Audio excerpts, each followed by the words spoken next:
Hello दोस्तों, स्वागत है आपका मेरे यूट्यूब चैनल में। कैसे हैं आप? आशा करता हूँ कि आप खुश होंगे, स्वस्थ होंगे और मस्त होंगे। तो लास्ट वीडियो में हमने कंपनी अकाउंट्स के ऊपर बात करना शुरू करी थी, जिसमें हमने कुछ बेसिक थ्योरेटिकल कॉन्सेप्ट समझे थे। आई होप आपको वो वीडियो अच्छी लगी होगी। अगर आपने अभी तक वो वीडियो नहीं देखी है तो उसका लिंक मैंने डिस्क्रिप्शन में दे दिया है, आप वहाँ से जाके देख सकते हैं। आज के इस वीडियो में अब हम आगे बात करेंगे कि जब अकाउंटिंग ट्रीटमेंट की बारी आती है तो वो कैसे की जाती है on various stages of issue of shares. तो हम एप्लीकेशन स्टेज पे क्या एंट्रीज करते हैं, अलॉटमेंट स्टेज पे क्या एंट्रीज करते हैं, और फिर जब हम कॉल्स करते हैं अमाउंट्स की तब हम क्या एंट्रीज करते हैं। ये सारी आज हम डिस्कस करेंगे और इन सबको समझने के लिए कुछ एग्जांपल्स यूज़ करेंगे सो दैट हमारी कंसेप्चुअल क्लैरिटी अच्छे से हो जाए। तो मैं आशा करता हूँ कि आज की वीडियो आपको अच्छी लगेगी। दोस्तों, अगर आपको आज की वीडियो अच्छी लगे तो आपसे रिक्वेस्ट है, वीडियो को लाइक कर दीजिएगा, शेयर कर दीजिएगा और चैनल को सब्सक्राइब कर दीजिएगा। तो चलिए शुरू करते हैं आज की इस वीडियो को। तो लास्ट वीडियो में हमने डिस्कस किया था कि इशू ऑफ शेयर्स की मल्टीपल स्टेजेस होती हैं। पहले हम प्रोस्पेक्टस इशू करते हैं, फिर हमें एप्लीकेशंस आती हैं, फिर हम उन एप्लीकेशंस को स्क्रूटनाइज करते हैं, अलॉटमेंट करते हैं, और फिर उसके बाद हम जब इशू कर देते हैं शेयर्स तो जो बैलेंस अमाउंट होती है उसके लिए अलग अलग कॉल्स करके पैसे डिमांड करते हैं। तो इस सारी प्रोसेस में हम कैसे एंट्रीज करते हैं बुक्स में, ये सारी आज हम समझेंगे। तो चलिए स्टार्ट करते हैं। The amount of money received with various installments represents the contribution to share capital and should ultimately be credited to share capital. तो बेसिकली हमारी अलग अलग इंस्टॉलमेंट्स के थ्रू जो हमें पैसा आता है वो पैसा जो रिप्रेजेंट करता है वो करता है शेयर कैपिटल को। तो इसीलिए अल्टीमेटली हमें उस अमाउंट को क्रेडिट करना होता है शेयर कैपिटल अकाउंट में। However, for the sake of convenience, initially individual accounts are opened for each installment. इसका मतलब ये हुआ कि एप्लीकेशन के लिए हम एक अलग से अकाउंट बनाते हैं, अलॉटमेंट के लिए एक अलग से अकाउंट बनाते हैं, एंड देन कॉल्स के लिए अलग से अकाउंट बनाते हैं। बट अल्टीमेटली ये सारा पैसा जो है वो शेयर कैपिटल अकाउंट में ही जाना होता है। Now the application money should be at least 5% of the face value of the share. तो अब हम बात करेंगे कि एप्लीकेशन स्टेज में क्या क्या चीज़ें होती हैं। तो सबसे पहली बात, at least 5% has to be called as far as application money is concern. तो अगर 10 रुपये की फेस वैल्यू है तो कम से कम 50 पैसा जो है वो एप्लीकेशन स्टेज पे मंगाना पड़ता है। All money received along with application is deposited with a scheduled bank in a separate account opened for the purpose. तो अब ये जितना भी पैसा है इस एप्लीकेशन के थ्रू आएगा वो एक सेपरेट अकाउंट में जाता है, कंपनी के मेन अकाउंट में नहीं जाता है, जो कि स्पेसिफिकली इस इशू के लिए खोला जाता है किसी भी शेड्यूल्ड बैंक में। शेड्यूल्ड बैंक का मतलब होता है जो हमारे वेरियस कमर्शियल बैंक्स होते हैं, वो पब्लिक भी हो सकते हैं, प्राइवेट भी हो सकते हैं। ठीक है। Then the journal entries as follows. तो नेचुरल सी बात, हमें पैसा मिलता है तो हम क्या एंट्री करते हैं, हम बैंक अकाउंट को डेबिट करके अमाउंट रिसीव कर लेते हैं और शेयर एप्लीकेशन अकाउंट को क्रेडिट करते हैं इनिशियली, और नीचे नरेशन में लिख देते हैं amount received on application for, जितनी एप्लीकेशंस रिसीव हुई हैं, नंबर ऑफ शेयर्स इसमें मेंशन करके एट रुपीज़, जिस वैल्यू पे हमने एप्लीकेशन मनी मांगी थी। जैसे अगर हमने 1 रुपी पर शेयर मांगा था तो ₹1 पर शेयर, 2 मांगा था ₹2 पर शेयर, इस तरह से नरेशन लिख देते हैं। तो ये जो अमाउंट पार्क होती है वो पार्क होती है शेयर एप्लीकेशन अकाउंट में।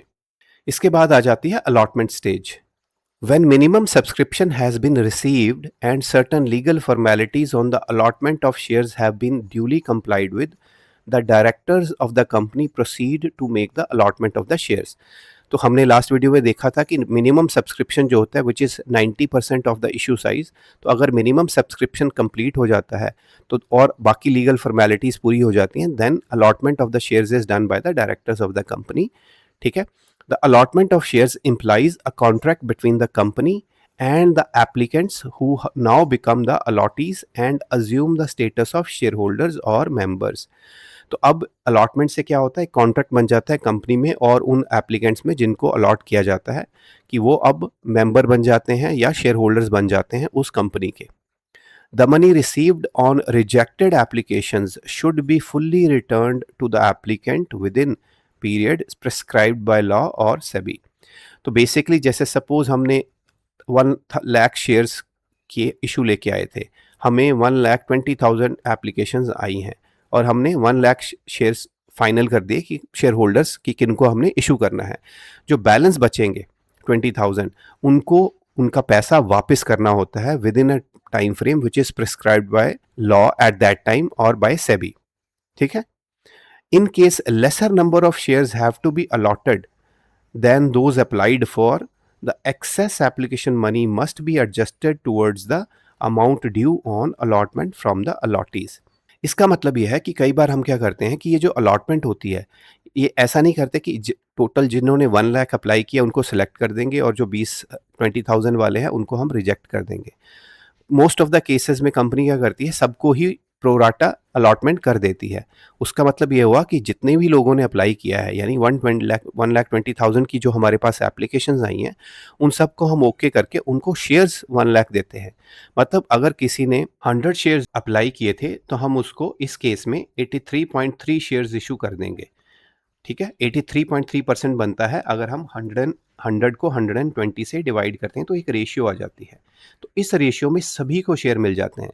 ठीक है, मतलब किसी की भी एप्लीकेशन फुली रिजेक्ट नहीं होती है। ओनली थिंग इज उसको उसने जितने शेयर्स अप्लाई किए होते हैं उसका 83.3% हम उसको अलॉट कर देते हैं।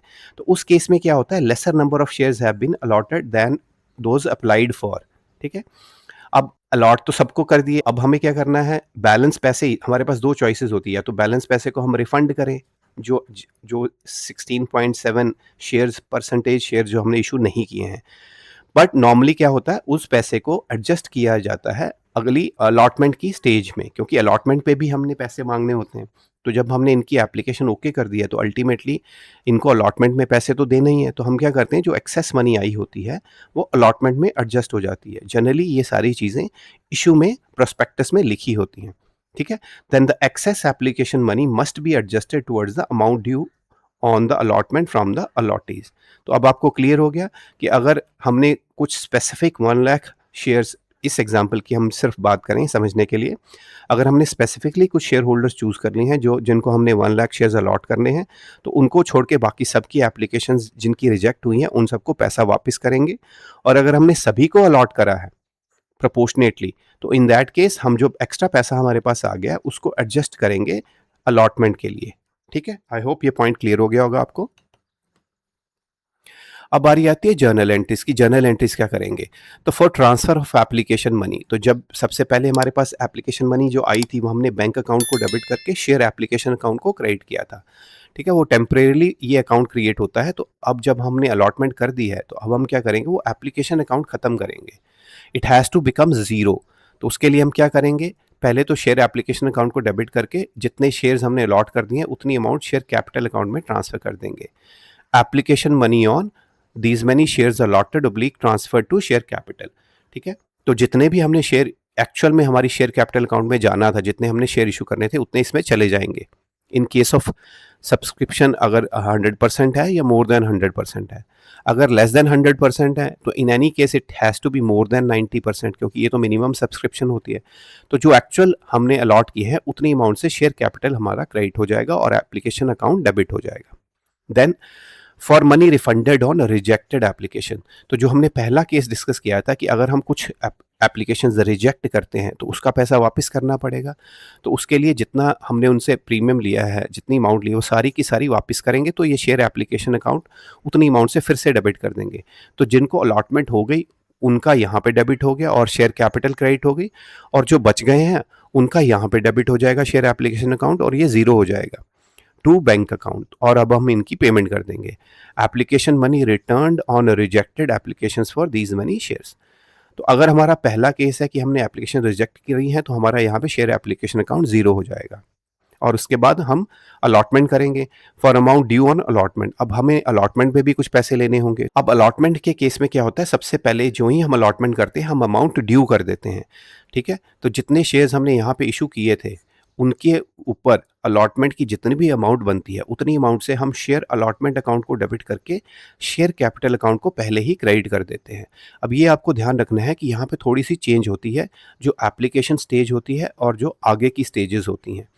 एप्लीकेशन स्टेज में हमें पता नहीं होता कि हमारे कितनी एप्लीकेशंस आएंगी, तो इसीलिए हम क्या करते हैं, सबसे पहले वेट करते हैं एप्लीकेशंस आने की।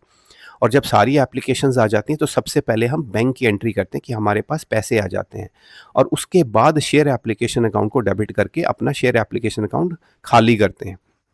बट इसकी नेक्स्ट जितनी भी स्टेजेस हैं जिसमें अलॉटमेंट आ जाती है या फिर जो हम आगे कॉल्स डिमांड करेंगे, ठीक है, पैसे डिमांड करेंगे, उन सब केसेस में हम सबसे पहले, क्योंकि हमें पता है कि हमारे कौन से शेयर होल्डर्स हैं, तो सबसे पहले हम अमाउंट ड्यू करते हैं। ठीक है, अमाउंट ड्यू करना मतलब पहले बुक्स में ड्यू दिखा देते हैं जब हम अलॉट करते हैं अलॉटमेंट के केस में। तो अलॉटमेंट के केस में हमने क्या किया, शेयर अलॉटमेंट अकाउंट को पहले डेबिट किया है। यहाँ पे क्या हुआ था, एप्लीकेशन अकाउंट पहले क्रेडिट हुआ था और फिर डेबिट हुआ था। लेकिन क्योंकि अलॉटमेंट हो चुकी है, अब हमें डेफिनेटली पता है हमारे कौन से शेयर होल्डर्स हैं जिनसे हमने पैसे मांगने हैं, तो हम शेयर अलॉटमेंट अकाउंट को डेबिट करके शेयर कैपिटल अकाउंट को पहले ही क्रेडिट कर देते हैं। तो इससे हमारा शेयर कैपिटल अकाउंट कंप्लीट हो जाता है। अब जो ये हमने अमाउंट ड्यू करी है, जब हमें पैसे मिल जाते हैं तब हम इसको क्रेडिट करके बैंक अकाउंट को डेबिट कर देते हैं।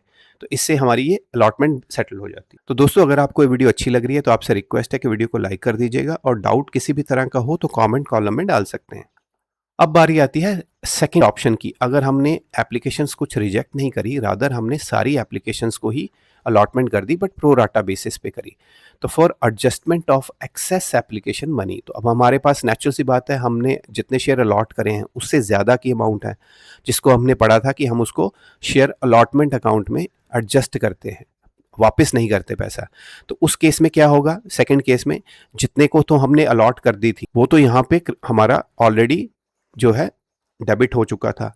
अब जो बचे हैं वो सारा यहाँ पे है तो हमने रिफंड कर दिया था, लेकिन इस केस में जब हमने सभी को अलॉटमेंट दी है, उस केस में हम रिफंड नहीं करेंगे, हम इसको शेयर अलॉटमेंट अकाउंट में यूज़ करेंगे।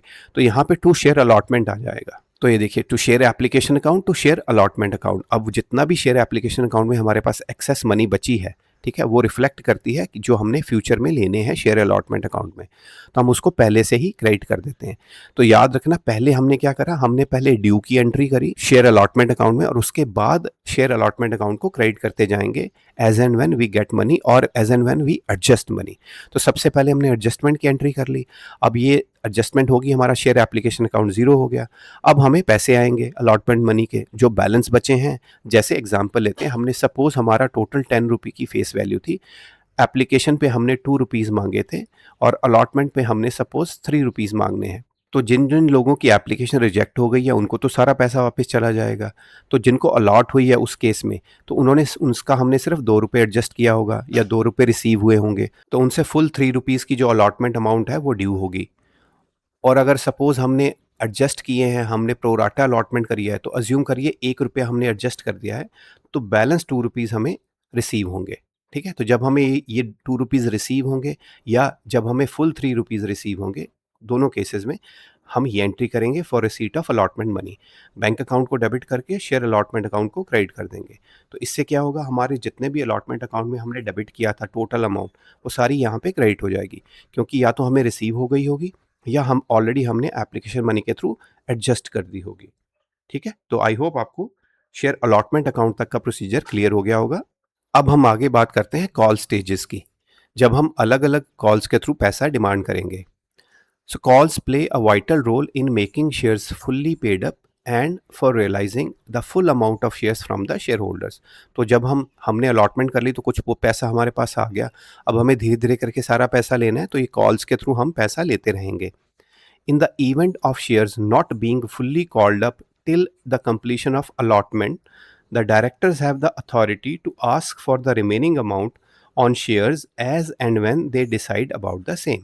तो जब हमने allotment stage तक पूरा पैसा नहीं लिया है, ठीक है, तो उसके बाद फिर it is up to the directors when they want to ask for that amount जो बची हुई है, as and when they feel that money is needed, उस टाइम वो कॉल रेज कर सकते हैं। समटाइम्स ये शेड्यूल्ड होता है और प्रोस्पेक्टस के अंदर ऑलरेडी डिफाइंड होता है कि 2 मंथ्स के बाद इतना परसेंट और 3 मंथ्स के बाद इतना percent, but most of the times ये ओपन छोड़ा जाता है depending upon the requirement of the company.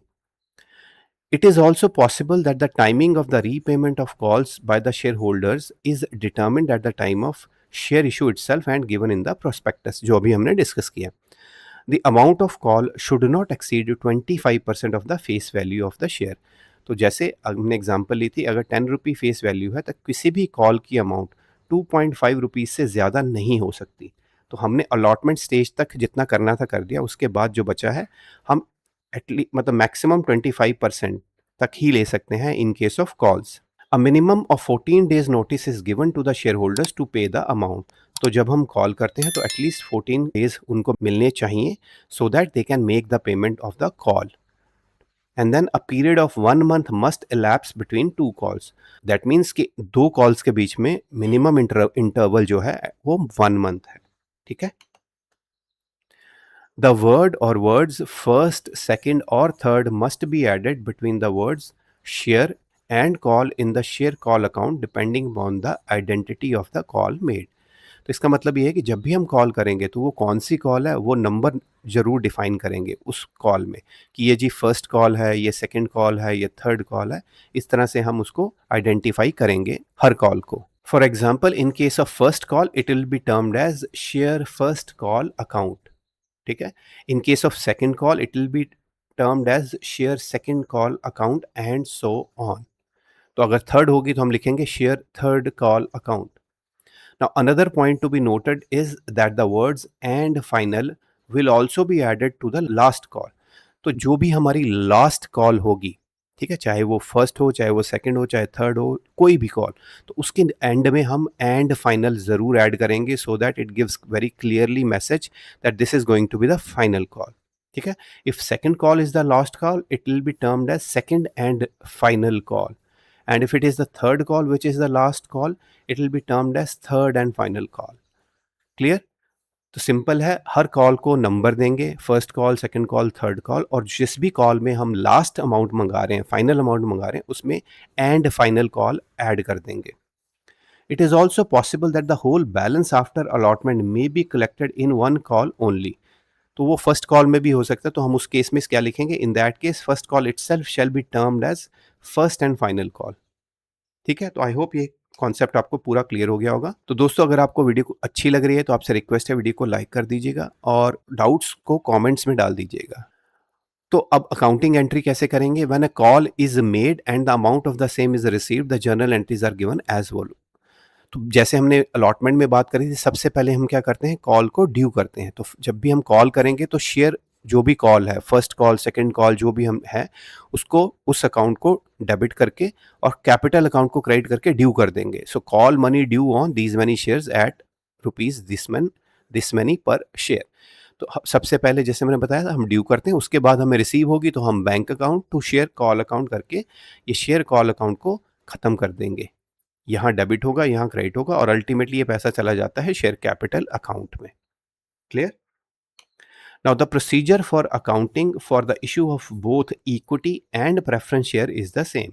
तो ये जो अभी हमने डिस्कशन करी है एंट्रीज की, ये अगर हम इक्विटी शेयर इशू करते हैं तब भी सेम रहेगी और प्रेफरेंस शेयर इशू करते हैं तब भी सेम रहेगी। Only difference is the difference between the two words equity and preference is prefixed to each and every installment। तो अगर हम ये इक्विटी के लिए कर रहे हैं तो यहाँ पे आ जाता है इक्विटी शेयर कैपिटल अकाउंट या इक्विटी शेयर कॉल अकाउंट, और अगर हम प्रेफरेंस शेयर इशू कर रहे हैं तो हम लिख देंगे प्रेफरेंस शेयर कॉल अकाउंट या प्रेफरेंस शेयर कैपिटल अकाउंट, इस तरह से। तो प्रोसेस सेम रहती है, ट्रीटमेंट अकाउंटिंग सेम रहती है। क्लियर। तो आई होप अब आपको सारी थ्योरेटिकली आपने सारा समझ लिया है कि हम एंट्रीज कैसे करते हैं अलग अलग स्टेजेस पे। ठीक है। अब हम इनको एग्जाम्पल्स के थ्रू समझने की कोशिश करते हैं कि हम एक्चुअल में एंट्रीज करेंगे कैसे। तो देखिए पहली एग्जाम्पल लेते हैं। Eastern company limited issued 40,000 shares of ₹10 each. तो जब ये इस तरह से लिखा जाता है ऑफ ₹10 ईच, ये है इसकी फेस वैल्यू। ठीक है। To the public for the subscription out of its share capital payable as ₹4 on application. अब एप्लीकेशन पे हमने 10 में से ₹4 मंगाए हैं। ₹3 on allotment and the balance on first and final call.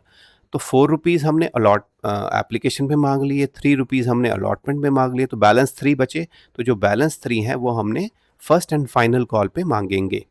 ठीक है। ये इसकी स्ट्रक्चर है। Applications were received for 40,000 shares. तो हमारे पास 40,000 शेयर्स की एप्लीकेशन आ गई। The company made the allotment to the applicants in full. तो हमारे पास 40,000 ही एप्लीकेशन आई है और 40,000 ही हमने इशू करने थे, तो हम सबको अलॉटमेंट कर सकते हैं। तो सबको फुल अलॉटमेंट कंपनी ने कर दी। All the amounts due on allotment and first and final call were duly received. Give the journal entries in the books of the company. तो नॉर्मल क्वेश्चन है कि सब कुछ एज पर प्रोसेस हुआ है, एज पर सिस्टम हुआ है, तो इनकी क्या जर्नल एंट्रीज करेंगे। तो चलिए एक एक करके स्टार्ट करते हैं। तो सबसे पहले हमने क्या डिस्कस किया था कि सबसे पहले हम बात करते हैं, हम एप्लीकेशन मनी जब रिसीव करते हैं, तो अगर हमें ₹4 पर शेयर के हिसाब से अमाउंट रिसीव हुई है, तो हमारे पास 40,000 शेयर थे, ₹4 का मतलब हो गया 1,60,000 हमारे पास अमाउंट आई है। तो सबसे पहली एंट्री हमारी क्या हो जाएगी, हम बैंक अकाउंट डेबिट करके 1,60,000 अमाउंट यूज़ करेंगे और शेयर एप्लीकेशन अकाउंट को क्रेडिट करके 160 से क्रेडिट कर देंगे। application money being application money on 40,000 shares at rupees per 4 per share received। ठीक है, तो हमने शेयर एप्लीकेशन अकाउंट क्रेडिट कर दिया टेम्परेरली। अब जब हम इसको अलॉटमेंट करेंगे तब हम अब नेक्स्ट एंट्री में क्या करेंगे, इसको रिवर्स कर देंगे। तो रिवर्सल में हम क्या एंट्री करेंगे, शेयर एप्लीकेशन अकाउंट जो है वो डेबिट हो जाएगा और शेयर कैपिटल अकाउंट क्रेडिट हो जाएगा। तो ये रही वो एंट्री, शेयर एप्लीकेशन अकाउंट को हमने डेबिट कर दिया 1,60,000 से, जितनी अमाउंट हमें रिसीव हुई थी, और शेयर कैपिटल अकाउंट को अल्टीमेटली हमने क्रेडिट कर दिया है, जो कि हमें एक्चुअल में करना था। इसके बाद अब हम अलॉटमेंट, यहाँ तक हमारी एप्लीकेशन स्टेज कंप्लीट हो चुकी है। अब हमें अलॉटमेंट कर दी है। अलॉटमेंट करने के बाद हम क्या करेंगे, अब पहले ड्यू करेंगे। तो शेयर अलॉटमेंट अकाउंट को डेबिट करेंगे और ₹3 पर शेयर के हिसाब से 40,000 पे ₹3 पर शेयर के हिसाब से 120 हो गया, वो डेबिट कर दिया और शेयर कैपिटल अकाउंट को क्रेडिट कर दिया। तो सेकंड स्टेज में हमने कैपिटल अकाउंट ऑलरेडी क्रेडिट कर दिया। अब हमें जब पैसा रिसीव हो जाएगा तो ये वाला अकाउंट रिवर्स हो जाएगा, क्रेडिट हो जाएगा। तो इस क्वेश्चन में हमें पूरा पैसा मिल गया टाइम पे, तो हमने क्या किया, बैंक अकाउंट को डेबिट किया विद 1,20,000 और शेयर अलॉटमेंट अकाउंट को क्रेडिट करके ये अकाउंट हमारा हो गया ज़ीरो। और यहाँ पे हमने नरेशन में लिख दिया, money received on 40,000 shares at ₹3 per share on allotment. अब हमारी अलॉटमेंट होगी। अब हमने कॉल पे जो बैलेंस ₹3 हैं वो मंगाने हैं, वो भी हमें मिल गए। तो यहाँ से हमारी कॉल स्टेज शुरू होगी। अब ये एक ही कॉल है, तो हम क्या लिखेंगे, share first and final call account, उसको डेबिट करके अमाउंट ड्यू कर देंगे ₹3 पर शेयर के हिसाब से, which will come out to be 1,20,000, और क्रेडिट कर देंगे शेयर कैपिटल अकाउंट को सेम अमाउंट से। ठीक है, अब ये भी हमें अमाउंट मिल गई। तो जब हमें अमाउंट मिल गई तो हमने क्या लिखा, बैंक अकाउंट हमने डेबिट कर दिया विद द अमाउंट और अपना share first and final call account को क्रेडिट कर दिया है, सो दैट ये अकाउंट हमारा खत्म हो जाए बुक्स में और हमारे पास अब ये पैसे आ गए हैं और हमारा शेयर कैपिटल अकाउंट भी कंप्लीट हो गया है। ठीक है, तो ये तो थी सिंपल एग्जांपल जिसमें कोई मतलब कोई इश्यूज नहीं थे, सब एज पर प्रोसेस हो गया। तो दोस्तों, अगर आप नए हैं इस चैनल पे तो आपसे रिक्वेस्ट है चैनल को सब्सक्राइब कर लीजिएगा।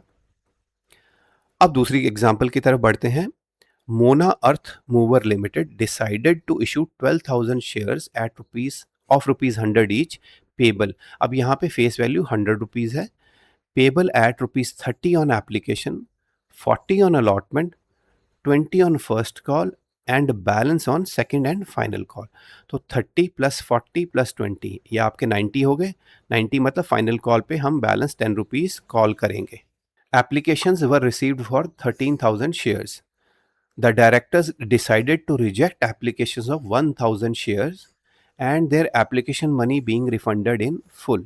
अब देखिए 12,000 हमने शेयर्स इशू करने हैं और हमारे पास 13,000 की एप्लीकेशंस आई हैं, उनमें से हमने 1,000 शेयर्स रिजेक्ट कर दिए हैं।